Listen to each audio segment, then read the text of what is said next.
आप सभी का हमारे YouTube चैनल पर स्वागत है।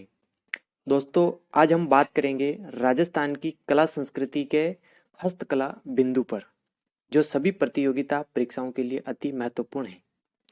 बात करते हैं हस्तकला। हस्तकला एक लघु उद्योग है। लघु उद्योगों को संरक्षण देने हेतु राज सिक्कों की स्थापना की गई है और राज सिक्कों की स्थापना 3 जून 1961 में की गई।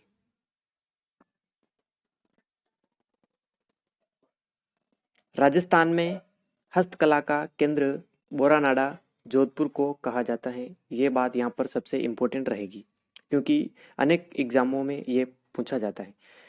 हस्तकला की आत्मा मीनाकारी एवं जेवरात व आभूषण कला को कहा जाता है। ये बात भी यहाँ पर इम्पोर्टेंट रहेगी। उसके बाद हम बात करते हैं हस्तकला नीति। तो हस्तकला नीति सन 1998 में जारी की गई। इसके अलावा जो राजस्थान सरकार हस्त निर्मित वस्तुओं को किस नाम से विपणन करती है, तो ये अपने राजस्थली नाम से राजस्थान सरकार हस्त निर्मित वस्तुओं को विपणन करती है। इसके अलावा अब बात करते हैं पोट्री कला। सबसे पहले हम बात करेंगे पोट्री कला। तो पोट्री कला के बारे में देखते हैं। तो चीनी मिट्टी से निर्मित बर्तनों पर की गई चित्रकारी पोट्री कला कहलाती है। इसके अलावा पोट्री कला का एक अन्य नाम मिलता है, वो मिलता है मृण्मय कला। यह सबसे इम्पोर्टेंट रहेगा। ये अनेक एग्जामों में पूछा जाता है। यह अभी लाइब्रेरियन में भी पूछा गया था।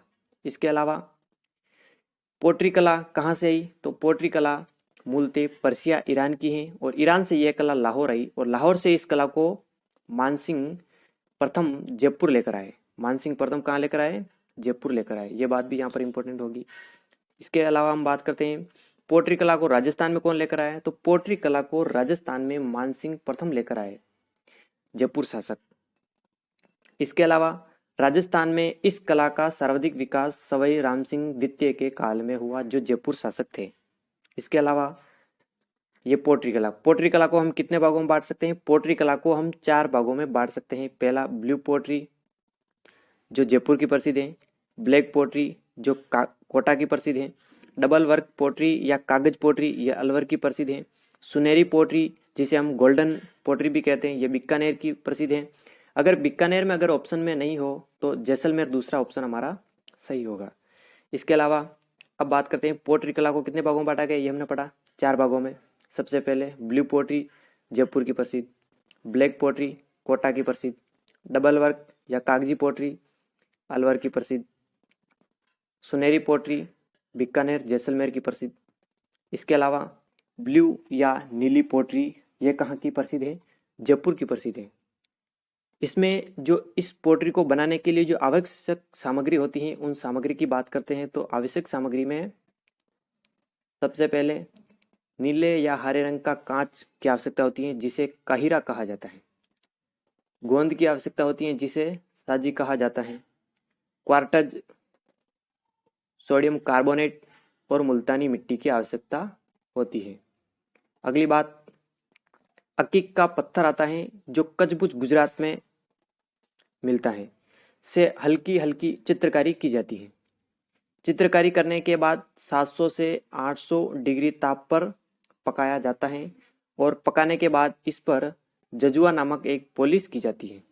जजुआ नामक पॉलिश की जाती है। पॉलिश यानी जजुआ पॉलिश क्या होती है, तो जजुआ पॉलिश कई तेलों के मिश्रण से बनाया जाता है।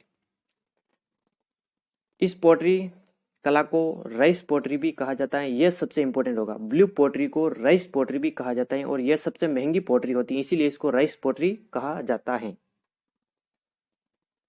ब्लू पोट्री को बढ़ावा देने हेतु राजमाता गायत्री देवी ने सवाई राम सिंह शिल्प प्रशिक्षण संस्थान जयपुर में स्थापित करवाया।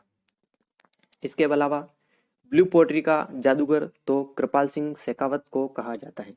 ब्लू पोट्री का जादूगर किसे कहा जाता है, तो कृपाल सिंह शेखावत को कहा जाता है। ये एग्जाम की दृष्टि से सबसे महत्वपूर्ण बिंदु है।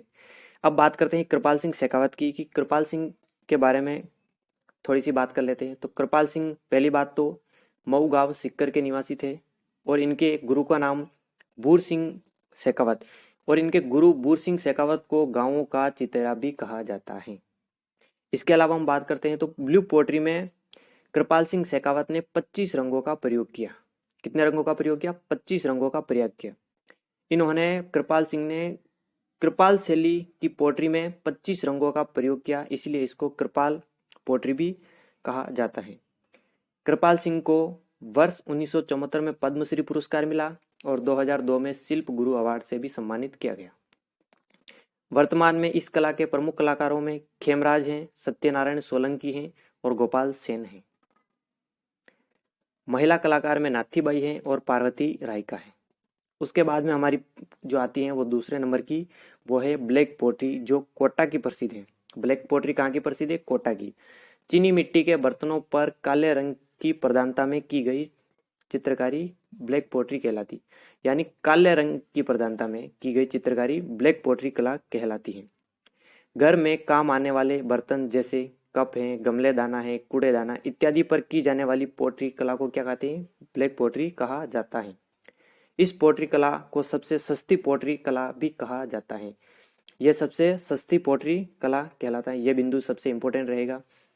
तीसरी बात, डबल वर्क या कागजी पोट्री कला, जो अलवर की प्रसिद्ध है।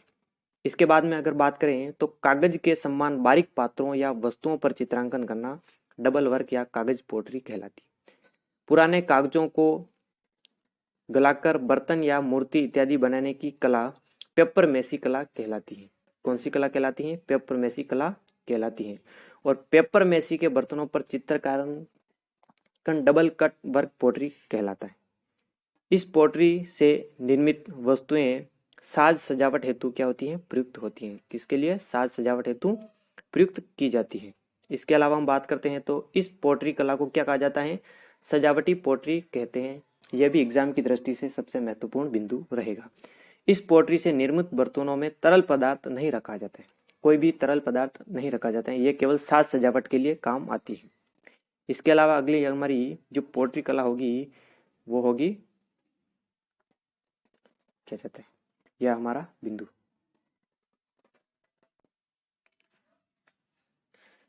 चौथी जो पोट्री कला है वो है गोल्डन पोट्री, जिसे सुनहरी पोट्री भी कहा जाता है।